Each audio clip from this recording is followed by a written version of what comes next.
Greetings, duelists. Welcome back to the Underground. This is episode 9, and today's topic is going to be about the Forbidden Limited list that just being announced in the OCG that will take effect on April 1st of 2025. As you can see here on the screen, we did get a hit to the Malice deck in the OCG, and I think it's a very, very fitting one. We also got indirect hits that were very heavily influenced by the performance of Malice as well. And do these changes actually make sense, or do these changes actually make an impact in the OCG enough to the point to move Malice out of contention? So the first thing I want to talk about besides that is this is a list from the China like the China City tournament last week, and this is the winner of that event. It was the Malice, it was the pure Malice version. As you can see here, they already were playing Dimension Shifter in the side deck.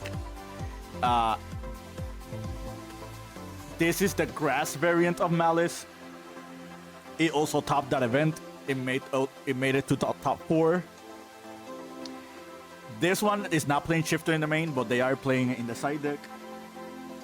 And as you can see here, they have 2 copies of Grassless Screener prior to that list. This is another Malice list that like topped that event. You can see the Metal Tronus in the side deck. They pretty much took that adaptation from us in the TCG. Now, if you look at those lists, besides just Dormouse, your other ways to get into Dormouse are Backup at Ignister, Malice in Underground, Gold Sarcophagus. That's not a lot of cards. What does this mean? It means that this 1-card combo with Dormouse is going to happen way less frequent. One of the things that made Malice very, very strong in the OCG is the fact that they have a plethora of extenders, but they have a true 1-card combo with Dormouse, and they had multiple ways of getting to that Dormouse in order to fulfill their win condition. It pretty much was very similar to the Snake Eye situation last year with Snake Eye Poplar and Snake Eye Ash. Now with Dormouse Limited, you need to be playing other replacements for Dormouse. And those replacements do exist. We do have a lot of them. Signet Mining is a really good one. Terraforming was not being played in the prior lists, so you might see Terraforming being played to replace the Dormouse, becoming an extra copy of Underground. There is Thais, and there's also AI Meet You, which can both grab you Backup at Ignister. There's also a Chi-Chi at Ignister, which can also be a 1-card starter into Backup and then Backup into Dormouse. But here's the problem. If you do that, you're going to be way more vulnerable to these hand traps that you weren't vulnerable as opposed to prior to this. By playing these consistency cards, Droll Lovebird becomes a way bigger deal against your deck, because it means, let's say for example, you activate Signet Mining and you add the Dormouse. Droll Lovebird means the Ad Ignister engine, it gets shut down. You don't get the Underground from Red Ramson. You don't get a draw from Chessicat. You don't get a draw from Whitebinder. You don't get an ad from Malice in the Mirror. This is a really big deal. Imagine if you activate Signet Mining and your opponent counters you with Dominance Purge or Ash Blossom. You went down 2 cards to their one card, and if they have any other hand trap, your extenders just might not be good enough. Another thing that the Malice Dormouse hit does, it hurts the Fiendsmith engine a lot. This is the engine that we're playing currently in the TCG. As you can see here, this version of the deck plays only one rabbit and only plays one Chessy Cat. If you limit the Dormouse, you're gonna have to flip-flop these ratios. You're gonna have to be playing other cards to replace the loss of Dormouse.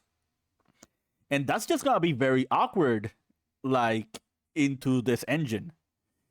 And that's not even talking about the possibility of the Bestials and the Fiendsmith cards getting hit in the TCG.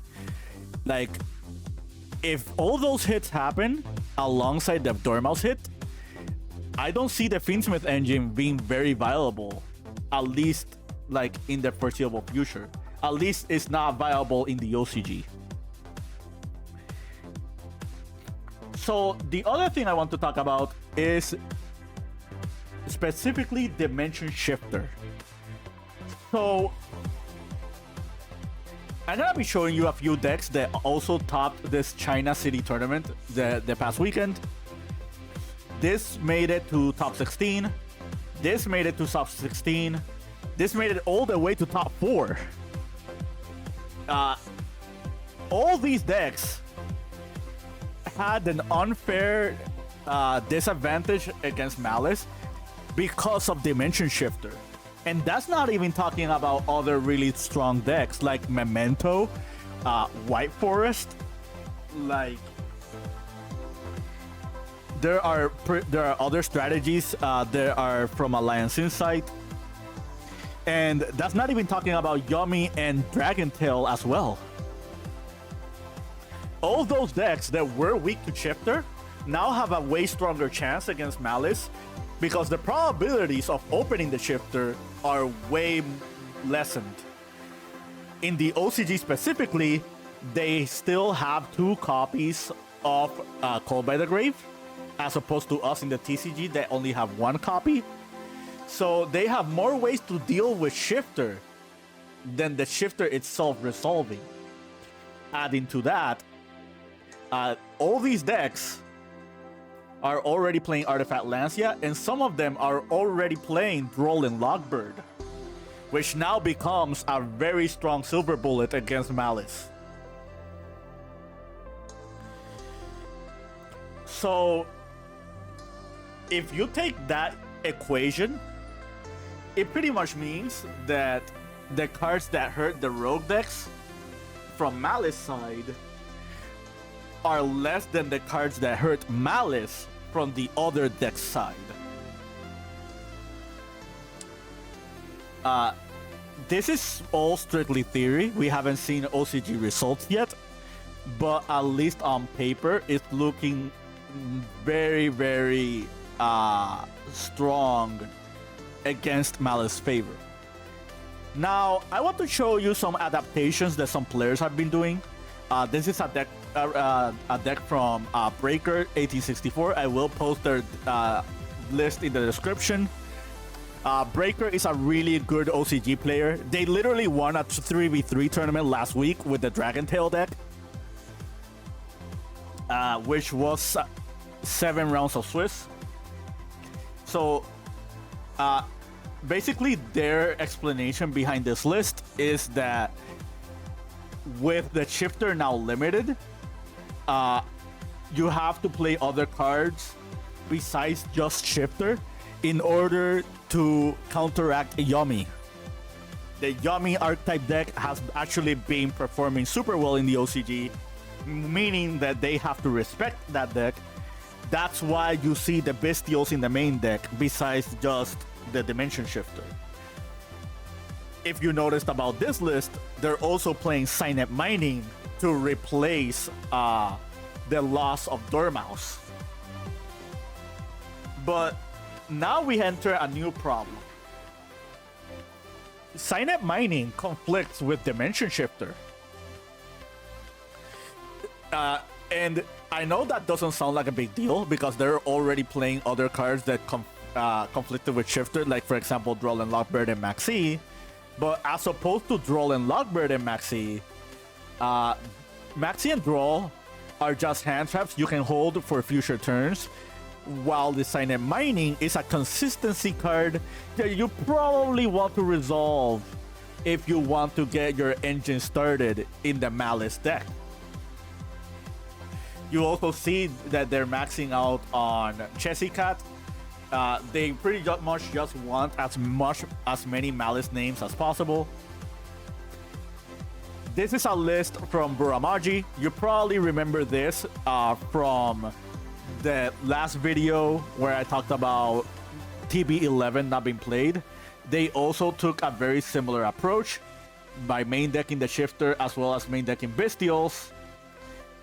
And if you notice from both lists, they're both main decking Terraforming.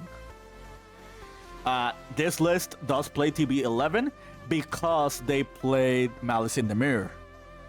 If you're going to play Malice in the Mirror, you have to play TB11. But yeah, I guess one other thing I want to talk about is the Retaliating Seed that you see underneath. Both Yummy and Dragontail have spell cards that just kickstarts their engine or become extenders. So this is most likely going to be a replacement for Dimension Shifter in the near future on some lists. But yeah, that's it from me. I hope you found this informative to your liking and understanding. It's going to be very, very interesting what happens to Malice moving forward. If I have to make a cognitive hypothesis, I think the Malice deck is going to be topping very consistently, but at the same time, I think Malice is going to run into that issue of those extra missing Dormouses. Until next time, we'll just have to wait and see. Keep practicing and keep dueling.